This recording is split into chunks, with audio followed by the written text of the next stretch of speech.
take some questions. Do you have questions? I'm going to talk about the economy and the election in November. Let's say you're a businessman and someone comes along and they're going to do health care, and they're going to also do cap and trade, they're going to raise your taxes, et cetera, et cetera. Clearly, no private sector businessman is interested in hiring until they can figure out what their future is going to be.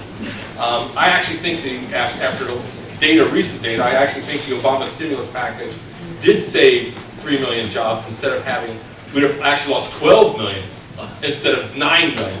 So, and now that is running out. So I'm looking forward to the next 6 months having no job growth, 10% unemployment going into the election, and I'm going to see the Democrats concentrating on this healthcare thing, whereas everyone else doesn't care about it at all. And I don't understand what their strategy is, and I can't figure out how this is a rational thing for a politician to do. I've never seen politicians that bad in my life. Yeah, well, it's a great question. What they wanted to do, they wanted to take the financial crisis and use it as an excuse to pass everything they wanted to do anyway. And this was no secret. They were quite explicit about it, where Rahm Emanuel said, a crisis isn't something you let go to waste. And you know, I'm very critical of FDR, and I think his program in a lot of ways was harmful, but you got to give him credit. He really took on the thing that was the problem initially, which was the banks. And they had a bank holiday, they restored confidence in the banks, and then years and years later, you get Social Security. They wanted to jam all this stuff through right away because they thought the economic crisis would give them a political license to do anything. And they were wrong about that. And they just also made a timing about calculation, which I think was a mistake but was rational, because they thought they'd have a window to do the stuff that would close very rapidly. LBJ, after he killed Goldwater, in 1964, a race which you wouldn't have gotten very accurate information about if you read National Review, actually. Our senior editor, Rick Brookhiser, was in high school then and got all his information about the 64 election from National Review and was crushed and shocked on election night that Goldwater actually lost. But of course we know he lost by a big margin, and LBJ sat down with his aide shortly thereafter and said, look, I won by 16 million votes, and I'm going to lose 1 million votes worth of support every single month. So if we're going to do this stuff, we have to do it right away. And that's the calculation they made. And LBJ also had an axiom about legislation that he picked up from some southern senator, which when a bill is out there, but it hasn't passed, it's like a dead cat on the porch. And you got to keep it moving or it's going to really start to smell.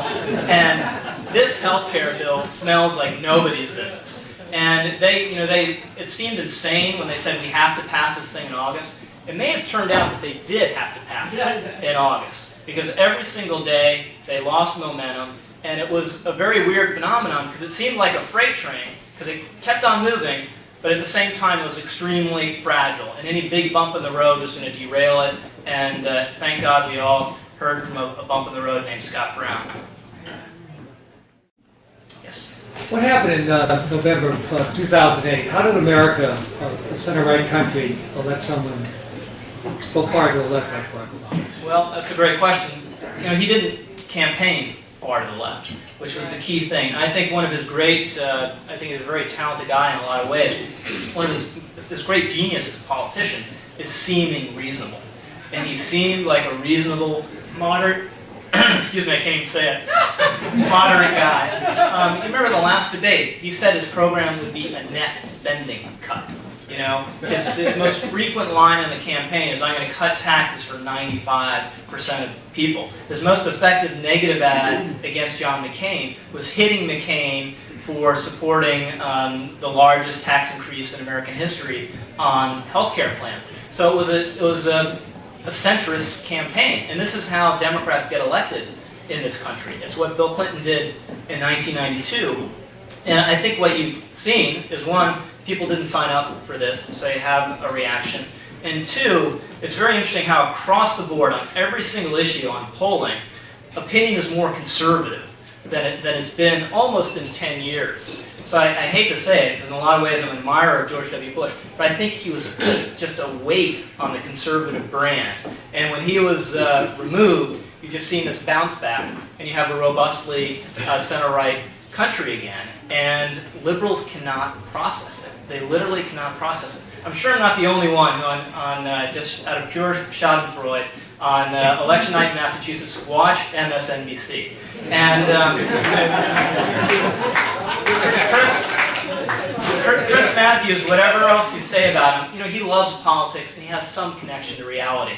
And there was some time in there where he was on camera with Rachel Maddow, and literally, I'm not saying this to be mean to Rachel Maddow, not that there's anything wrong with that, but I could not understand what she was saying.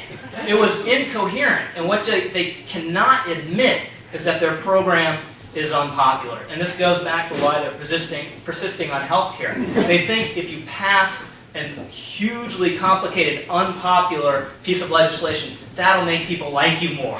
I mean, it's literally crazy, but they cannot admit that this is a center-right country. And the way you succeed as a Democratic president, you look historically, it's very hard to do with the Democratic Congress. Because the Congress will either pull you too far to the left, which is what they did to Clinton in 92, 94, what they're doing to Obama now, although he's a willing victim, or you can get in this, you can say no to Congress in various ways, you can get into this poisonous relationship with them that marks you as incompetent, which is what happened to Jimmy Carter. So if you look so far from Obama to Clinton to Carter, the one successful model for a Democratic president was Bill Clinton, ironically enough, with Newt Gingrich. So I hope we give him some form of Newt Gingrich, again, a Barack Obama, and see if he'll actually move to the center, although I don't know even then if his heart will be in it.